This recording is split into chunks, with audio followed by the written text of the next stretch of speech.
I am 34 years old. I own an animal clinic in Dayton, Ohio. I used to think my father's paper records were a quirk, a stubbornness, a refusal to modernize. I understand now that they were a form of love. He kept them because he knew the world contained people who would tell you that a thing was yours right up until the moment they took it. He kept them because he wanted me to be able to prove what was mine. What I learned, what I take from this, is that inheritance is not just what someone leaves you in a will. It is the particular way they prepared you for the fight they hoped you'd never have to have. My father left me a deed and a filing cabinet and 30 years of meticulous paper records. He left me the ability to stay calm with frightened creatures. He left me a sign he repainted every 5 years. Those things saved me. Every one of them. If you have a story about something taken, something fought for, something finally returned to you, I want to hear it. Tell me in the comments. Tell me what you held on to and why. Tell me what your own filing cabinet looks like. I'm Renata Cole. I came into this story as a woman who had almost let someone convince her that her father's life's work was sentimental dead weight. I'm leaving it as the woman who painted his sign back on the building in his colors with his font. Nothing fancy. Just mine.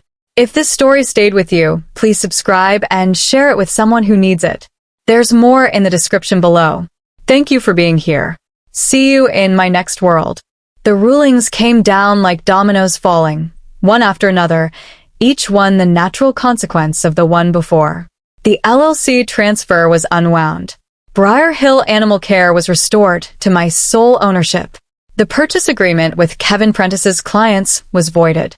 Judge Mwangi's order was specific and unambiguous and left no procedural gap that Douglas Fry could slide his hand into. 2 weeks later, the Ohio Attorney General's office opened a civil fraud investigation. For weeks after that, Marcus's real estate license was suspended pending review. Ruth Stein, who had been deposed the week before the hearing, submitted a supplementary report that became, as Diane later described it, a document that made every attorney in the AG's office very interested in their morning coffee. 3 wire transfers.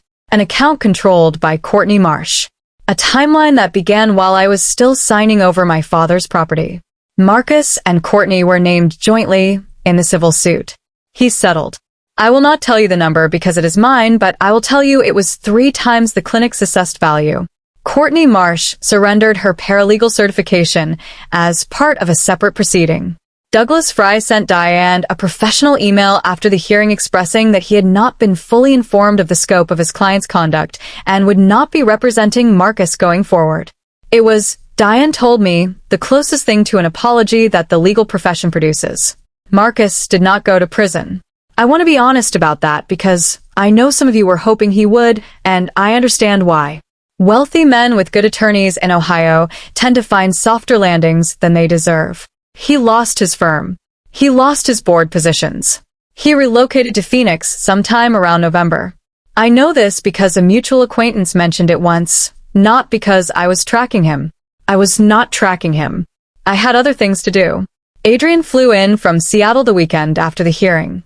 We sat on the back steps of the clinic for 4 hours with a bottle of wine and the kind of conversation you can only have with someone who knew you before you knew yourself. She did not say I told you so because Adrian is not that kind of person and also because she had, in fact, told me so and she knew I knew it. Your dad would have loved this, she said. He would have complained about the legal fees, I said. She laughed. And then paid them anyway. 3 months after the hearing, Marcus called me. I don't know what he expected. I answered because I had decided I was done being afraid of his phone calls. He said he thought we could have handled things differently. He said there were things he regretted. He said it in the careful, modulated tone of a man who has recently been advised by counsel to express remorse without admitting liability. I let him finish. Marcus, I said, I'm going to say one thing, and then I'm going to go back to work. What you did to my father's property was not a mistake. It was a plan. And you executed it while I was grieving, and you called it estate planning. I don't need you to apologize. I need you to understand that it didn't work. He was quiet. I hope Phoenix is good for you, I said. And I meant it, actually. Not warmly. Just honestly. I was done. There was another conversation I hadn't expected. Garrett, the attorney Marcus had brought to our kitchen table, the one with the clean fingernails who had called the transfer cosmetic, contacted Diane 3 months after the hearing. He said he had been retained to prepare documents and had not been made aware of the full circumstances. He asked if there was anything he could do. Diane told him there wasn't, but she noted and later told me that he'd been visibly shaken. He's the kind of man who tells himself he's just doing paperwork, she said. And then one day the paperwork has a face. I think about that sometimes. It is now 14 months since the hearing. I am at the clinic 4 days a week. I hired a second veterinarian in August, a recent Ohio State graduate named Jerome, who is earnest and slightly overwhelmed and exceptionally good with large animals.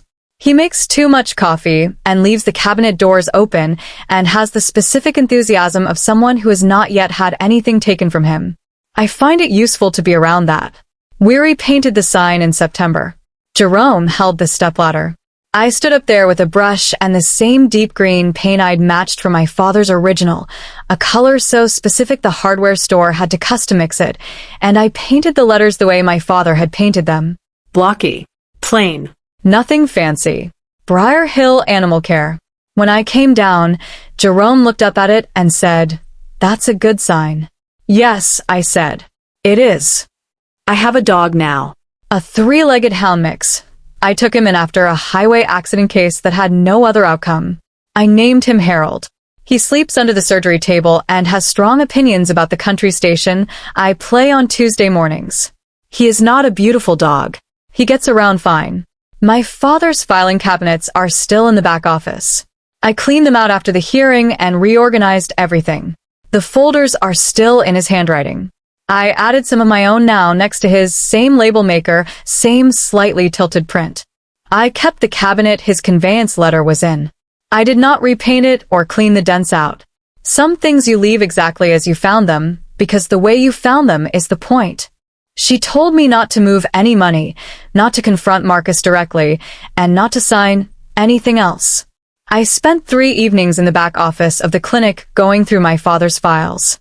The old metal cabinets smelled like dust and WD-40 and faintly of the hand cream my father used for his arthritis. I went through every folder. Property documents, tax records, and near the back of the bottom drawer, in a folder labeled simply Briar Hill, deed, I found the original deed to the property, 2 independent appraisals my father had commissioned in 2009 and 2014, and a letter from his personal attorney, dated 6 months before my father died, stating clearly that the Briar Hill property was being conveyed to Renata and Webb individually and was not a marital asset under Ohio law. My father had known, not about Marcus specifically, but about the kind of problem that might come. He had protected me before I knew I needed protecting. I sat on the floor of that back office for a long time. The fluorescent light above the supply shelves buzzed faintly. My father's handwriting was on every folder around me. I let myself feel the full weight of it, the grief and the gratitude and the particular fury of understanding what Marcus had counted on. He had counted on me not going through the cabinets. He had counted on me not knowing what my father knew. I took the folder home and called Diane. "I have everything," I said. She said, "Then let's get to work." Franklin County Family Court, Courtroom 4, a Tuesday in March. The room was smaller than I expected. Pale wood paneling, institutional carpet the color of old mustard, fluorescent lights humming at the same frequency as anxiety. I arrived at 8:45. Diane was already there, a banker's box on the table, moving through documents with the focus of someone on a deadline that only she could see. Her left forearm, I noticed, had a bruise forming along the outside edge. She didn't mention it. I didn't ask. I found out later someone had slashed her tire in the parking garage. She had carried the box herself. Marcus arrived at 9:02. 2 attorneys. Charcoal suit, the good one. And Courtney Marsh in the gallery directly behind him, close enough that her presence was unmistakably deliberate. She was wearing a cream blazer. She was not a party to these proceedings. She was a statement. Marcus walked past my table without looking at me. His lead attorney, a man named Douglas Fry with the practiced ease of someone who had won a great many things in rooms like this one, opened by moving to have the Briar Hill transfer upheld as a voluntary marital asset contribution. He said the words smoothly, efficiently, like he had said them many times before. He cited the LLC documentation. He cited the transfer date. He did not know about the filing cabinets. Diane stood up. She read Harold Webb's conveyance letter into the record. Every word, the date, the attorney's signature, the language, conveyed to Renata and Webb individually, hanging in the air of that courtroom like a door swung open. Douglas Fry made a note on his legal pad. Diane submitted Ruth Stein's forensic report as Exhibit C, 26 pages. Every LLC transaction reconstructed, annotated, sourced. 3 wire transfers clearly documented. The account they moved into. The name on that account. At the plaintiff's table, Marcus was very still. Diane asked the court's permission to play an audio file. The Honorable Patricia Mwangi, steady, unhurried, with the particular stillness of someone who has learned to let evidence do its own work, nodded.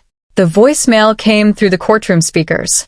The room had the quality of a held breath. Kevin Prentice's voice was pleasant and professional. He was confirming that Marcus and Courtney had both signed off on the purchase agreement.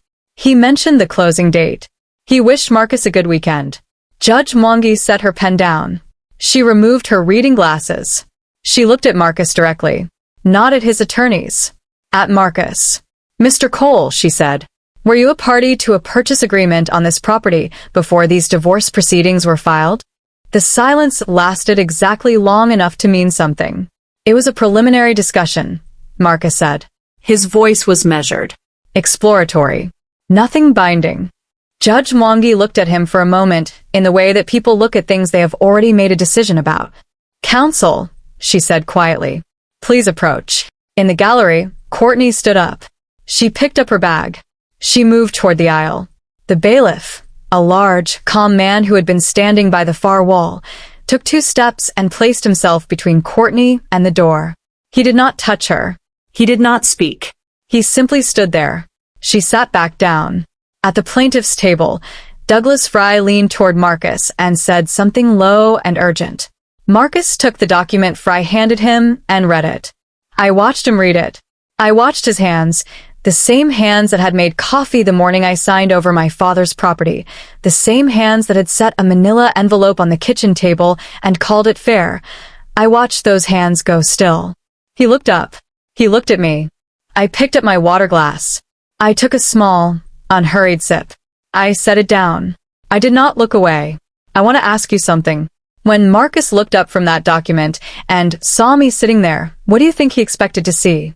Option A. He thought I'd be shaken. That I'd look away first. Option B. He thought there was still a way out. That his attorneys could argue around it. Option C. He finally understood that he had miscalculated. Completely. From the beginning. Put A, B, or C in the comments. And stay with me, because what Judge Mwangi did next, and what happened to Marcus Cole in the months that followed, is the part of the story I waited a long time to be able to tell. Marcus was 41 when I met him. He had the kind of confidence that comes not from arrogance but from decades of being right in rooms where being right mattered. He was a commercial real estate developer with a Columbus firm, a civic board member, and the sort of man who remembered the names of waitstaff and made it feel genuine. We were introduced at a chamber event. He spent 40 minutes asking me about veterinary medicine, which was 40 minutes longer than most people managed. We dated for a year. We married in a small ceremony at a winery outside Columbus. 30 guests, my best friend Adrian as my maid of honor, wildflowers in mason jars. I was happy. I want to say that clearly because the story I'm about to tell you is not the story of a woman who should have known better.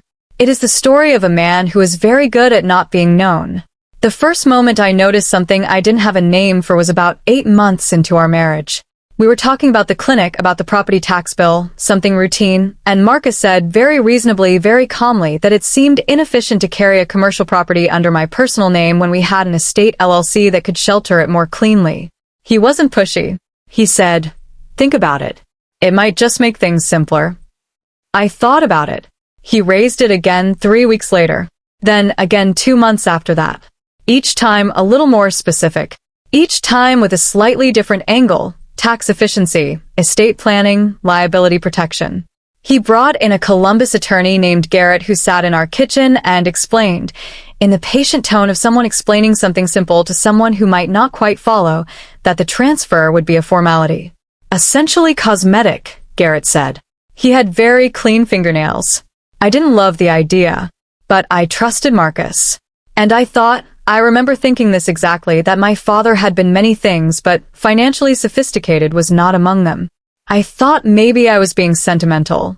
I signed the transfer documents on a Saturday morning in October. Marcus made coffee. I initialed where Garrett told me to initial. I didn't understand until much later what my father would have said about that.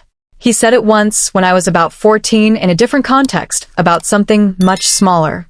We were talking about a property dispute a neighbor had gotten into, and my father looked at me over his reading glasses and said, "Renata, when someone tells you a thing is cosmetic, ask yourself what it's covering up."